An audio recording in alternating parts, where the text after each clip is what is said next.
I'm in a weird mood, but if you could use a little break from what 2020 has hurtled at us so far, I've teed up this not-so-serious video where I tell you how much I love Akihabara, in a throwback to February. I also get serious about food because food is life, and I've got these whack digestive issues that I've been trying to nurse with dairy-free pastries, so I still have something to live for. Anyways, for all my fellow geeks out there, let me explain why Akiba is so special to me. We're in the Ebisu now. Where we're staying for a few days in Tokyo. Pop-up tapioca. Oh, Kamati. Back in Akihabara.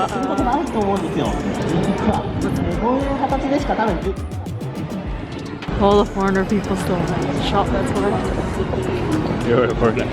Yep, I am one of those foreigners. Right here was my stomping grounds for multi-day scavenger hunts with my favorite anime and video game characters when I landed in Japan about 8 years ago. Man, that feels so long ago. Quirkily dressed girls, salarymen, and foreigners are everywhere, gathering or heading from point A to point B. This is one of the most diverse pockets of people in Tokyo. And Peru soda everywhere! Who else loves this series? The cute girls canvassing pedestrians to be melon-sodaed and dined at their host punk maid cafes, doing the work even though it's freezing outside. All the neon lights that make this town electric, like Times Square's geekier cousin. Stores literally have any anime or video game merch your heart desires, with floors upon floors and rainbow bright buildings full of endless virtual and physical entertainment night and day. You are surrounded by larger-than-life billboards and posters of anime that take you away to a fantasy world right on the streets. I mean, yes, anime and video games were born here, and I guess after all these years, stepping out of the station into the Akiba atmosphere still feels like coming home. Looking for pure 100% buckwheat soba? Hit up Ika Soba Kaoriya to indulge in the real deal. No mixed wheat noodles in sight at this popular casual place. Our friends had just touched down in Tokyo and made this noodle joint their very first sit-down meal. The whole cohesive design struck me when I entered the sliding doors. I call it Japanese stone earthenware meets woodsy. All the elements were traditional, but unorthodox at the same time, with very raw materials and imperfect shapes that had a very natural feel. I felt transported into the countryside where my heaping bowl of noodles would be boiled up in a kettle. Old school. Informally, like you'd be at home, you hang your jackets up behind you. Even the table decor stuck with the neutrals theme, tan and brown tones. We got a little fancy with a course starter meal that included a sake flight of 3 alcoholic beverages from various prefectures.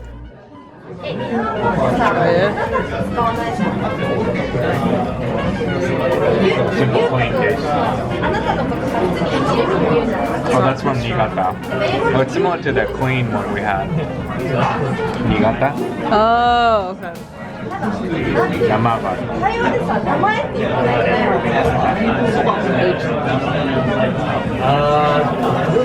This is also a clean one. They're all just like a Maybe it's clean all taste. clean. An assortment of small appetizer offerings were sent our way as pairings with the sake, with honestly too many to properly take note. We just got adventurous and dove right into the fish, meat, tofu, mountain potato, shreds of green, rolled eggs, a special miso paste, the comforting seafood broth, and much more. This is bamboo with cheese on it, pesto maybe, and this is tamago. Yep. You get this red miso, I'm assuming? Yeah, we got red miso. Yeah, right? Ikudo. Meat and tofu. Conversations buzzed throughout the restaurant and at our table with friends, creating a welcoming, intimate atmosphere. There were girlfriends catching up, sharing a tray of soba, and salarymen making deals, or maybe just complaining on a normal Monday night happy hour.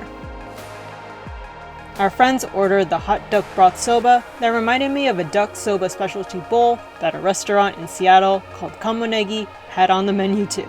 This pair seems to be all the rage, or maybe it was always considered to be the perfect pair. Oh, don't forget the scallions too. The dipping soba came to us in huge rectangular wooden trays, which works in my favor to catch the stray strands of noodles my clumsy hands like to drop. Every slurp was pure buckwheat goodness, which is kind of a more robust yet refined wheaty flavor.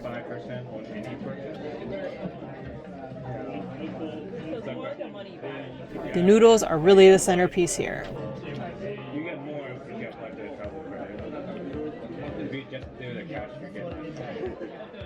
I always enjoy a crunchy mound of delicious tempura though. Yum!